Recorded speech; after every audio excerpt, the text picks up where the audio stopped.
반갑습니다. 여러분들 커피 좋아하시죠? 계속해서 많은 카페가 늘어나고 있고 집에서도 커피를 즐기시는 분들이 계속 늘어나고 있는데요. 가정에 에스프레소 머신을 가지고 있는 사람의 수가 2014년 35%에서 2022년 57%까지 약 23%나 증가할 정도로 굉장히 많은 분들이 집에서도 커피를 즐기고 계시는데요. 하지만 홈카페를 처음 시작하시는 분들한테 원두를 구매하는 일은 정말 막막합니다. 커피를 계속해서 드셔보시고 많이 구매해보신 분들은 원두 라벨 읽는 게 별로 어렵지 않으시지만 처음 시작하시는 분들한테는 굉장히 원두 이름도 복잡하고 어렵고 어떻게 구매를 해야 되는지 모르시는 분들이 많으신 것 같더라고요. 그래서 제가 오늘 알려드릴 4가지만 기억하시면 여러분들도 집에서 충분히 커피를 내려 드실 수 있습니다. 제 영상을 보시고 꼭 맞는 커피를 찾으셔서 즐거운 커피 홈카페 생활을 하셨으면 좋겠습니다. 원두 구매하실 때 참고하시면 좋은 4가지는 첫 번째로 로스팅 포인트가 있고요. 두 번째는 원산지, 국가입니다. 그리고 세 번째는 원두의 가공 방식, 마지막 4번째는 컵노트, 이렇게 4가지를 보시면 됩니다. 첫 번째로 설명드릴 부분은 바로 로스팅 포인트인데요. 로스팅 포인트는 그 커피를 얼마나 진하게 볶았느냐라고 보시면 될 것 같아요. 크게 나누자면 산미가 느껴지는 약배전과 신맛이 거의 안 느껴지는 강배전 2가지로 나뉜다고 보시면 될 것 같아요. 로스팅 포인트에 대한 설명이 나와 있는 경우가 있습니다. 그렇지 않은 경우에는 거기에 적혀있는 컵노트라는 걸 보시면 됩니다.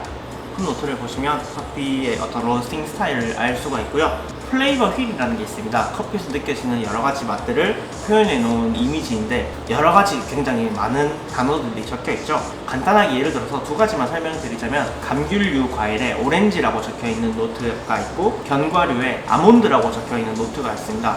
맛과 향을 떠올려 보시면 먼저 오렌지는 굉장히 새콤달콤한 과일이죠. 신맛이 느껴지는 그런 상큼한 느낌의 과일입니다. 그리고 아몬드는 고소한 단맛이 나는 견과류입니다. 이렇게 2가지를 놓고 비교하셨을 때 이 노트만 봐도 그 커피의 배전도는 어느 정도는 유추할 수가 있어요. 아몬드라는 노트가 적혀있다면 그 커피는 조금 더 진하게 볶였을 가능성이 높고요. 오렌지라는 노트가 적혀있다면 조금 더 약하게 볶였을 가능성이 높습니다. 그래서 이 영상을 보시는 여러분들이 신맛이 있는 커피를 좋아하신다면 과일 노트가 적혀져 있는 약배전 커피를 선택하시면 좋고요. 산미가 싫고 난 진하고 고소한 맛이 좋다라고 하신다면 견과류나 초콜릿 같은 노트가 적혀있는 강배전 커피를 선택하시면 됩니다. 그리고 2번째로 설명드릴 것은 바로 원산지입니다.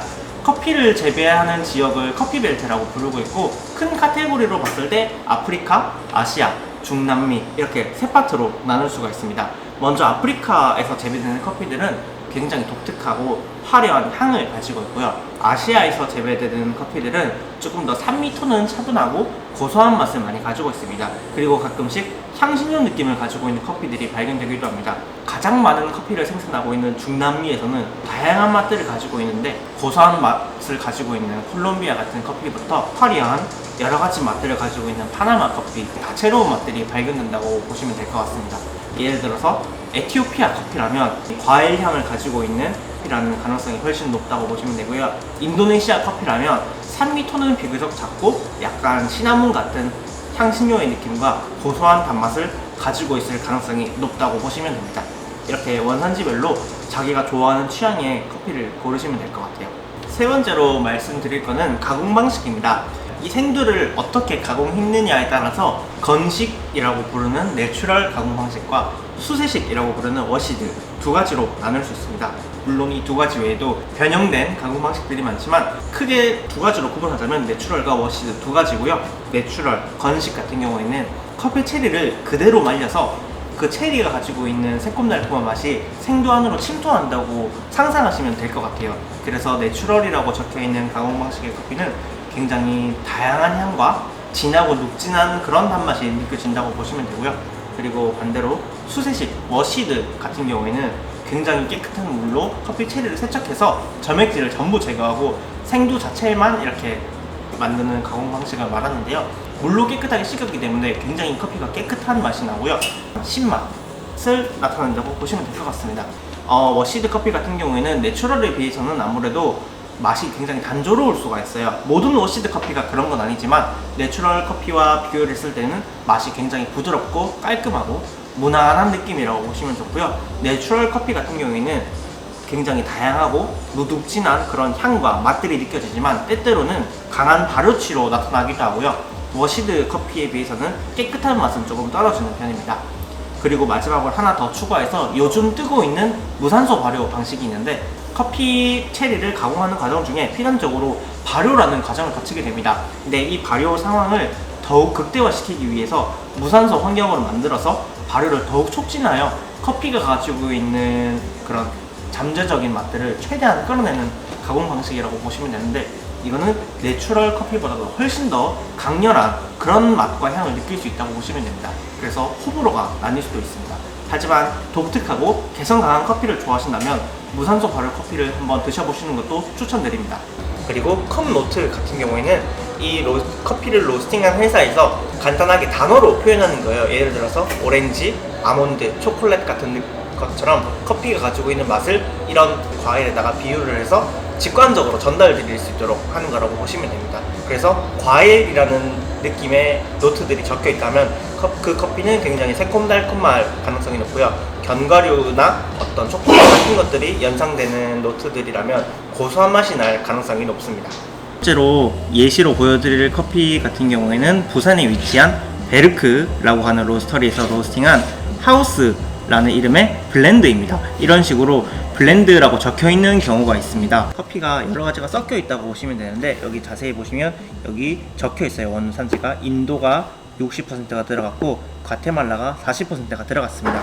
보통 블렌드 같은 경우에는 블렌드 이름이 적혀 있는 경우가 있고, 이렇게 아주 친절하게 블렌드라고 적혀 있는 경우가 있고요. 블렌드라는 표시가 안 되어 있다면 이런 식으로 원두의 비율이라든지 들어가는 원산지가 2가지 이상 적혀 있는 경우에는 블렌드라고 보시면 됩니다. 그래서 커피는 싱글 오리진, 한 가지 원산지의 고가만 사용하는 싱글 오리진과 블렌드 2가지로 나뉜다고 보시면 되고요. 그 다음에 보실 거는 여기 보시면 옆에 보면 노트라는 것들이 적혀 있는데, 여기 보시면 다크 초콜릿, 카카오, 헤이즐넛 이런 노트들이 적혀 있습니다.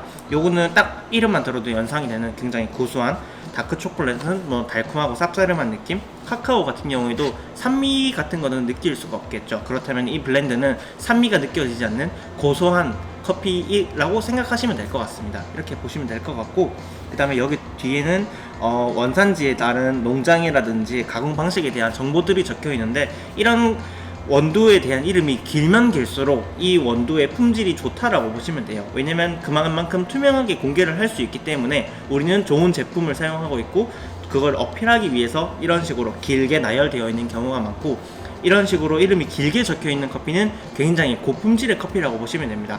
하지만 단순하게 국가 이름만, 만약에 여기 아무것도 안 적혀 있고 인도랑 과테말라만 들어간 블렌드다 라고 한다면 그 커피는 비교적 저품질이라고 보시면 될 것 같아요.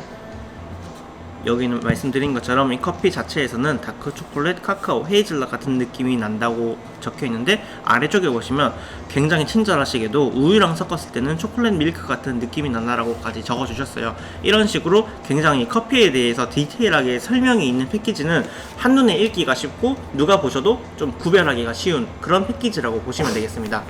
네, 두 번째로 설명드릴 원두 패키지는 대구에 위치한 딥커피라는 곳에서 만든 클래식 블렌드라는 이름의 커피입니다. 여기 있는 또 아까처럼 마찬가지로 블렌드의 이름이 클래식이라고 적혀 있고, 원산지가 에티오피아와 브라질이라고 적혀 있어요. 아까 첫 번째로 보셨던 베르크와 다르게 원산지 이름만 나와 있고 어떤 농장에 대한 정보나 가공 방식, 비율에 대해서는 적혀 있지가 않습니다. 그러면은 제가 말씀드렸던 것처럼 첫 번째로 보여드렸던 내용이 길게 들어있는 것보다는 훨씬 더 품질이 조금 떨어진다고 보시면 될 것 같아요. 왜냐면 그만큼 투명하게 내세울 수 있는 내용이 없기 때문에 이렇게 간단하게 적혀 있다고 보시면 되고요. 여기는 로스팅 포인트에 대해서 미디움 다크라고 적혀 있습니다. 그렇다면은 중간보다는 조금 더 진하게 볶여진, 그러니까 굉장히 진한 스타일은 아니다 라고 보시면 될 것 같고요. 여기에서는 로스터리의 이름과 블렌드의 이름, 원산지 말고는 다른 내용들이 하나도 적혀 있지 않습니다. 이런 경우에는 맛을 추측하시려면은 이거만 보시면 될 것 같아요. 그냥 포인트에 따른 맛, 그러니까 이거는 좀 더 말 그대로 클래식하게 드실 수 있는 조금 고소한 맛이 나는 커피라고 보시면 될 것 같습니다. 이 원두를 구매하셨던 곳의 바리스타 분께 좀 더 디테일한 설명을 들어본다든지 홈페이지에 자세하게 나와 있는 경우도 있지만, 그렇지 않은 경우에는 유추만 해볼 수 있다라고 보시면 될 것 같습니다. 네, 세 번째로 보실 커피는 부산에 위치한 블랙업 커피에서 로스팅한 에티오피아 커피입니다. 이런 식으로 아까와 다르게 블렌드와 다르게 한 국가의 이름이 적혀 있는 커피를 싱글 오리진이라고 부르고요. 이 커피가 가지고 있는 모든 맛들을 빠짐없이 보여줄 수 있는 커피라고 생각하시면 됩니다. 여기 같은 경우에는 에티오피아, 예가체프, 레드마운틴, 에일룸 내추럴, 굉장히 이름이 길죠. 아까 말씀드렸던 것처럼 이름이 길면 길수록 커피가 가지고 있는 정보들을 모두 공개하는 거기 때문에 굉장히 품질이 좋다라고 보시면 됩니다. 여기에 적혀 있는 노트들은 베리, 티라이크, 라벤더, 케인슈가, 보시면은 딱 이름만 들어도 굉장히 새콤달콤하고 화사한 느낌이 연상된다고 보시면 될 것 같아요. 아까 말씀드렸던 이제 내추럴이라는 거는 가공 방식의 한 종류고요. 내추럴 가공 방식이 워시드에 비해서 좀 더 다채로운 향과 맛을 가지고 있다고 보시면 될 것 같습니다. 네, 앞에서 설명드렸던 것처럼 이렇게 원두를 구매하실 때 참고하시면 좋은 4가지에 대해서 말씀드렸습니다. 로스팅 포인트, 원산지, 가공 방식, 컵 노트, 이렇게 4가지만 참고하신다면 여러분들이 원두 구매하시는데 조금 더 도움이 되지 않을까 생각을 하고 있고요. 만약에 아직 이해가 안 되거나 어려운 부분이 있으시거나 어떤 원두를 구매해야 되는지 헷갈리시는 부분이 있다면 댓글로 달아주시면 제가 또 정성껏 답변해 드리도록 하겠습니다. 감사합니다.